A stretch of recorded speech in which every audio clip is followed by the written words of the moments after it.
Hello. Thank you so much for downloading this freebie. My name's Kelsey. I am the owner and founder of C Coaching.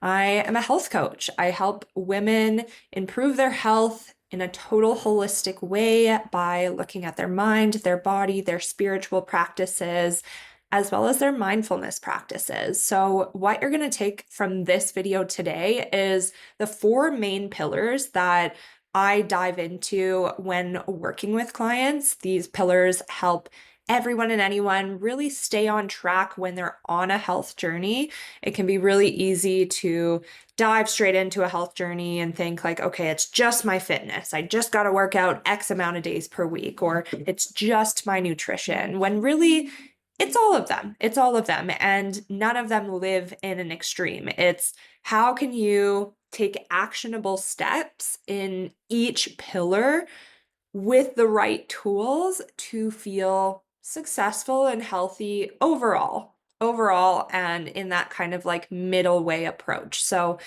the four pillars that I'm going to talk about today are mindset, physical, spiritual, and mindfulness in our mindset. So mindset really brings in mental resilience. Like, what is that internal self-talk telling you? Your self-talk, the language in your mind, is extremely powerful, and it will either fuel you up to strive forward or it's going to hold you back. And at the end of the day, it's the language that you are speaking to yourself, usually based off of what you have heard. So you'll hear me say language because I have studied neuro-linguistic programming, neuro being our mind, linguistic being the language, and the programming being that unconscious talk that maybe you aren't even aware of. So we work on both the unconscious and conscious. Today, I'm going to talk about that conscious. So inner mindset shifts. Notice how often you speak to yourself in the morning and you say, ugh, like, oh, another day. Oh my God, it's Monday. Maybe you tie certain emotions, certain feelings to days of the week. You wake up, or maybe you tie those certain feelings, those certain emotions to times of the day. If you wake up a little earlier than usual, you might be like, oh, it's so early. I'm not supposed to be awake right now. My alarm was for 7:30 or 8 a.m. or whatever it was. Or maybe you work a job where you're at work from the hours of 9 to 5 and you look at the clock at 4 and you're like, oh, I have another hour. Like, how often are you speaking to yourself and really just bringing yourself down into that state of ugh, that state of disempowerment? In the morning specifically, when you notice that you say ugh, can you switch it and say, yay, I'm excited for the day? And I know, like, if this is new to you, that might feel really uncomfortable. That might feel like, you know, why would I do that? Like, that feels so fake. It feels so false. And again, it's because that internal talk, that is what creates your reality. What you perceive the world around you, that is your reality. And what you focus on the most grows the most. So at the beginning, yes, it's probably going to feel forced, where you get up and you're like, yay! And maybe you laugh because you're like, this feels so weird.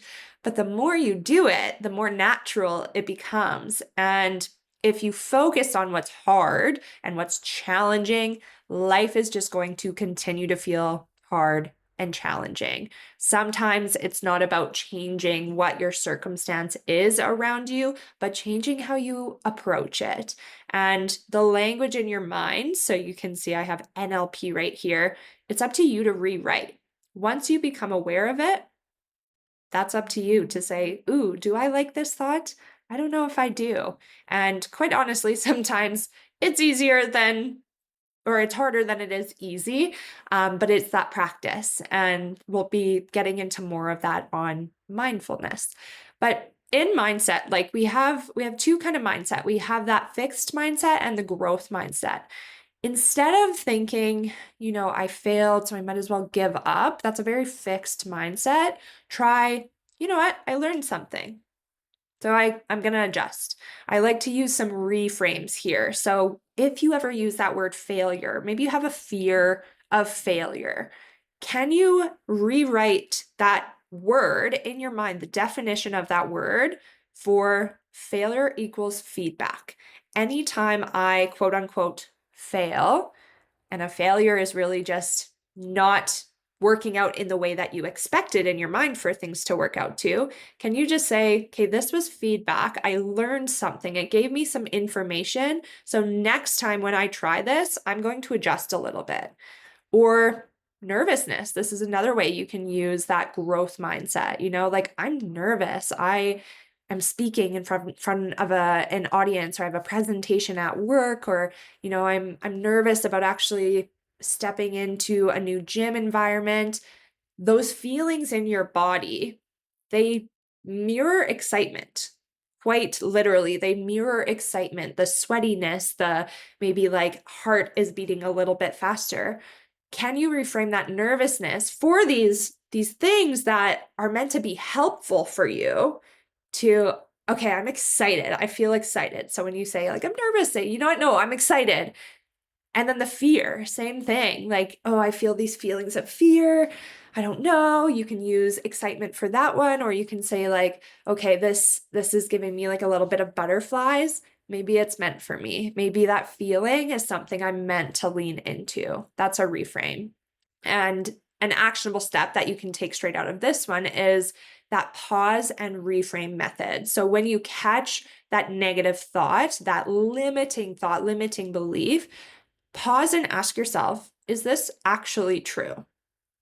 How can I say this in a way that supports me?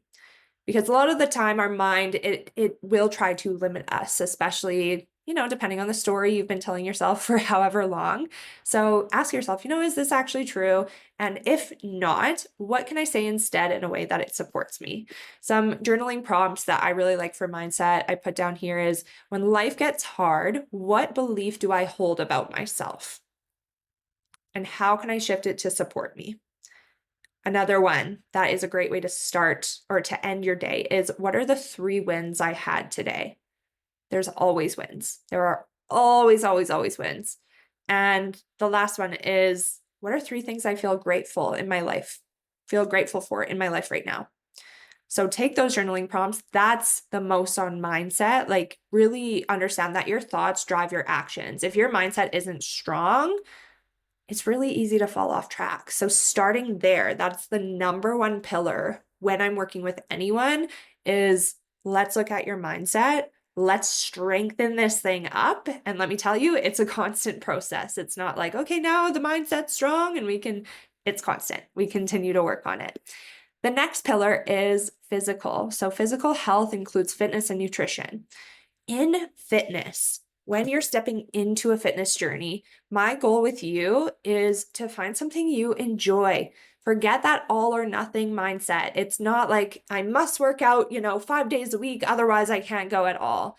No, even just a 30-minute workout, even if you go for a walk, maybe you go for a walk and you find some hills in your area, this is still moving you forward. And I want you to rewrite that belief that it's not all or nothing. That all or nothing, it is a very beginner's mindset that is keeping you from doing nothing at all. It's better to take a couple steps forward and maybe 3 steps back than not even 1 step forward. And the best way to build habits, which I found in your fitness, is to have a structured routine that you can actually follow. So whether this is 3 fitness classes a week, like maybe you go to 3 fitness classes at Inside Out Total Wellness per week, or maybe you go and you do 3 runs per week, or maybe you have a structured strength training program from me, 3 strength training workouts per week. Whatever it is, again, doesn't matter. Maybe it's 3 dance classes. This is 3 structured days that you can actually put into your schedule and commit to.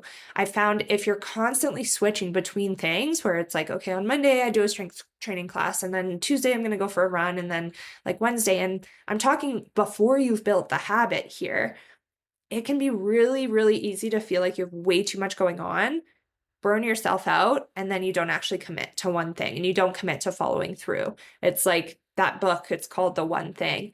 When you are starting anything, any journey, you need to commit to that one thing. With me, My goal is to help you find what that type of exercise is that works best for you, that's enjoyable. And often you can actually do a couple. You can pair Pilates with yoga, you can pair strength training with running, because again, you have a structured program that you're able to follow. And now with nutrition, nutrition goes hand in hand with fitness. You can't have one without the other. Nutrition is one of my favorite topics. All of these are very important to me, but nutrition is something that, again, reframing the mindset of, instead of restricting, focus on fueling. Instead of looking at food as calories going in, look at it as fuel, as energy that you're giving to your body. Prioritizing protein, especially alongside your fitness. Hydration. I always have my emotional support water bottle everywhere. And 80-20 eating. These are the three main things that I focus on with my girls to make sure they feel good, to make sure you have the energy to actually show up and do the workouts that we're going to plan to do. And 80-20 eating, I think this sometimes gets confused as, through the week, Monday through Friday, I have to eat like all of my whole healthy foods. And then on the weekends is my 20%. But that is just setting you up for a binge on the weekends. That is, again, the all or nothing thinking. Throughout the week, 80% of the time, eat those whole healthy foods. Whole healthy foods being foods with like one ingredient, maybe two ingredients on the label. These are, rices, sourdough bread, chicken, fish, quinoa, bananas, apples, like just whole foods. But also through the week, have that 20% alongside it. So that would look like your salad. You have your chicken with your spinach and you have your quinoa, and then you put on like maybe some ranch dressing. Does ranch come from nature? No, but you can still have your ranch. At the end of the day, if you're, having a sweet protein treat, you have your Greek yogurt with honey and cocoa powder and a rice cake, and then you add a piece of dark chocolate onto it as well, or, whatever it is that you want that 20% to be.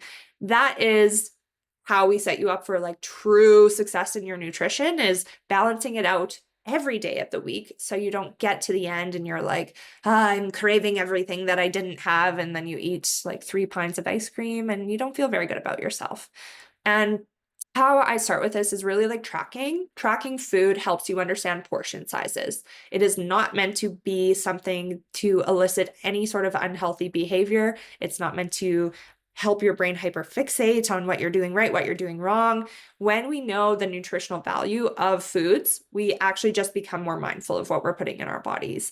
And doing this alongside the guidance of a coach who is helping you track, giving you proper, macronutrients, that's what I would suggest. If you, of course, don't have those resources, find what those macros are for you. Try to find it. You can find a calculator somewhere online to figure out, okay, based on my activity level, how much should I be eating? What should my protein roughly be like? It is decently accurate, of course, like do the best you can with what you have, but tracking, it's also not forever. Tracking is very much just that tool that we use in order to figure out what portions look like how much does 100 grams of chicken really give me for protein? How much does a tablespoon of peanut butter really give me for fat? It's really just a tool for information, because what gets tracked actually gets changed. And if we don't track first, how can we change it? After tracking, I love to move people into more of that like mindful eating. So tracking is kind of step one, but then we move into mindful eating. Okay, I'm mindful, I'm aware of like the food that's in front of me. I'm aware of what I'm putting in my body. We pair this with intuitive eating, having a good idea of like when you feel full, when you feel like you've eaten enough. This will help with any sort of emotional eating barriers that you may experience or poor relationships with food in the past. So, emotional eating versus mindful nourishment. If you emotional eat, because it does happen, still happens to me, it is very much a human thing because we have tied emotion to food for as long as really humans have existed on this planet.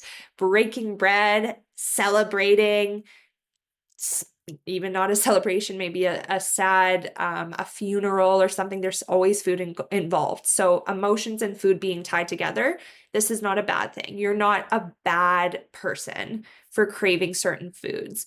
Learning how to honor your cravings, honor those cravings, and not beat yourself up in your mind, have that guilt, have that shame.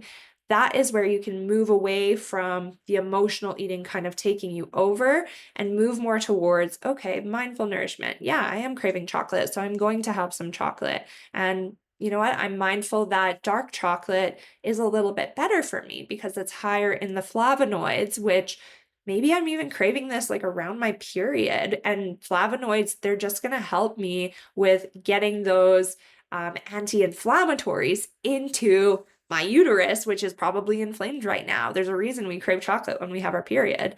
So emotional eating, mindful eating, these are things that, you can move away from the guilt that is surrounding emotional eating by honoring those cravings and really understanding where they're coming from. When you allow yourself to eat the food you're craving, it gets you out of that restriction that usually leads to a binge. So the reason why you might struggle with binge eating sometimes, emotional eating, stress eating, and maybe it's more often than once a week or a little less than once a week. I would say it's totally normal to happen once a week or less. That's because you're probably restricting too much through the week. That's probably that internal dialogue saying like, hey, we're not allowed to have chocolate. We're not allowed to have ice cream. We're not allowed to have these things. And the more you tell yourself you can't have something, naturally the human wants it. We want what we can't have. If we're restricting ourselves from something, we want it and we want more of it. So allowing yourself to eat the food you're craving, go for an ice cream date, even on a Wednesday night, even on a Monday night, the more and less often you will end up in a binge. So some actionable steps in nutrition is I like this plate graphic. I'm going to expand it. Every meal should have protein, fiber, healthy fats, and carbs. So if you're looking at just your plate, what's in front of you, 25% of the plate should be protein-rich foods. These are things like your chicken, like your fish, like your turkey. If you don't eat meat, this could be tofu, this could be beans, this could be lentils. And then the fiber-rich carbs, this takes up another 25% of your plate. This is plate specifically. These percentages, they do not directly translate over to MyFitnessPal. And if you were to be tracking, I just want to make that clear. So these fiber-rich carbohydrates would be things like pastas, quinoa, brown rice. This could be, I love sweet potatoes, regular potatoes, not yams, butternut squashes. These are your fiber-rich carbohydrates. And then the other side of your plate, 50% of your plate, you want colors, you want vegetables, you want fruits, you want the things that are going to change up your palate, that are going to change up your gut microbiome. This is what your plate should look like. And really, I guess the key takeaway from here in the physical is movement, it's medicine, and food is fuel. To keep it as simple as we can. It's really about balance between these. It's about enjoying what exists in the world around us. It's not about perfection. And now the next one, let's move into spiritual health. So spiritual health, these are all pieces of health. We started with mind, we went into body, now we're moving more into that spirit. And spiritual practices, they can look different for everyone, whether it is a meditation, journaling, breath work, nature walks, you go to church. I want you to find what helps you feel grounded. What's going to help you, the person listening to this, feel the most grounded? Some ideas I've given is join a local church or a temple service, experience what it's like to be in a space that's devoted to spirituality. And I know that a lot of people would have resistance towards this because whether you were maybe raised in a church or you were forced to go to church when you were younger, I totally hear you. That's very valid to say like, F that, I don't want to go. You are now an adult and you have the choice. You have the choice to decide whether you want to or whether you don't want to go. So sometimes if you've taken some time off of it, going there just to be in the space, simply be an observer and like feel what it's like, it could be helpful. Again, up to you, you choose. Another really great way is by getting into nature. So I find nature as a beautiful reminder of the interconnectedness that we have here. And what I mean is, us as human beings on this planet, we are just as much a part of nature as the trees, as the grasses, as the plants. Like we are in this ecosystem too, just as the other things are. The only difference is we have this intellect called our brain, and it pulls us out of our roots and allows us to function in society, which is also a really beautiful thing. But sometimes we can get pulled out so far up in these minds of ours that we forget about that connectedness to nature, and, the feelings of purpose, they kind of go away. And it's like, you know what? No, we're here. There's a purpose that we're here. We're just as important as the trees and the grasses and everything else that functions in this ecosystem. Another practice is meditation and journaling. These are really great to help you connect deeper to yourself. And you'll hear me say higher S self. Higher S self. What do I mean? Okay, so there's the lower S self, meaning the external, what we see on the outside, and then our higher S self, which is that internal, that soul, the all-knowing, the intuition.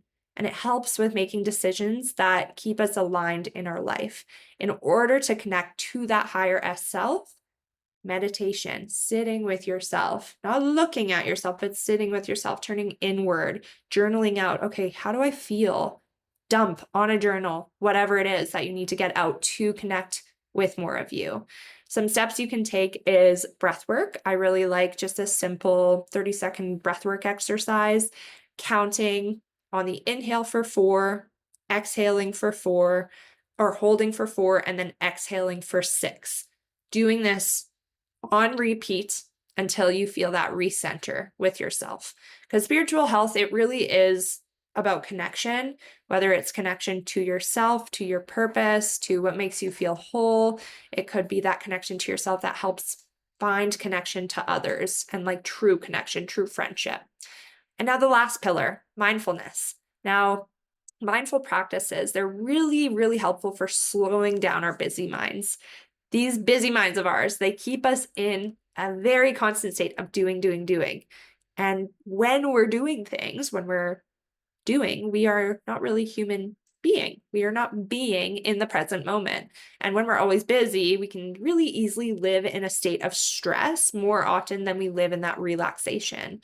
And some simple practices for that, just like in the spiritual pillar, is breath awareness. Take time to bring awareness to your breath. Okay, can I feel my breath? Can I feel my belly moving? Body scans. What can you feel from the top of your head down to the tips of your toes? Going to yoga, a moving meditation, going on a walk, and not being on your phone, not listening to anything, but just like literally observing. Mindful eating is a great one to pair in with that nutrition pillar. What does this food taste like in front of me? Am I actually chewing it? In Ayurveda, which is a yogic philosophy of food and nourishment, they say to drink your food and chew your drinks. So chewing your food enough times that it becomes like a liquid, and actually chewing as you're putting the liquid down your body so you're not just chugging a beverage. Conscious communication is another beautiful mindful practice where you can say, okay, am I actually listening to this person when they are saying words out of their mouth? Am I actually listening? Am I being here with them? Or am I just nodding yes or shaking my head no, like giving my own opinion rather than actually communicating and hearing and listening?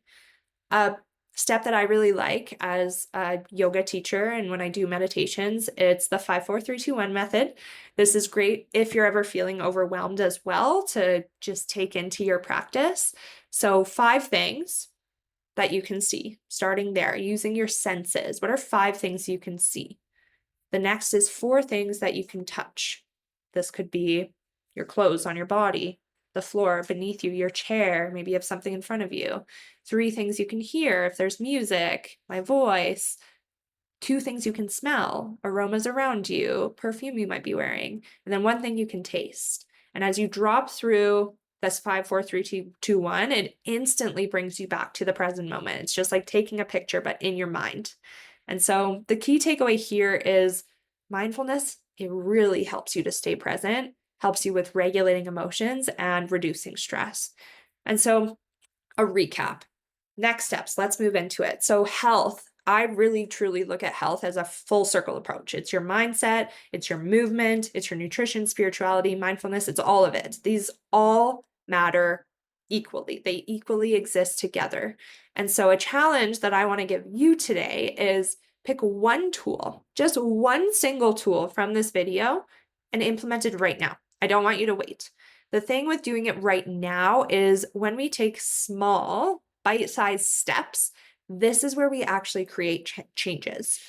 A beginner's mindset, again, going back to that all or nothing, is okay, I've got to start doing all of this right now. I've got to meal prep, I've got to work out, that's really overwhelming. So take one of these, one of them right now, don't wait, and give it a try. And what I want to offer you to help you take charge of your health following this video is a free 20-minute exploration call. I want to dive into your health, your current challenges, and figure out what you need to get you past those challenges and to your goals. So there will be a link just in the bottom of this video where you can book a call with me. I'm really, really excited to meet you, and let's do this thing together. Have a great day. I'll talk to you soon. Bye.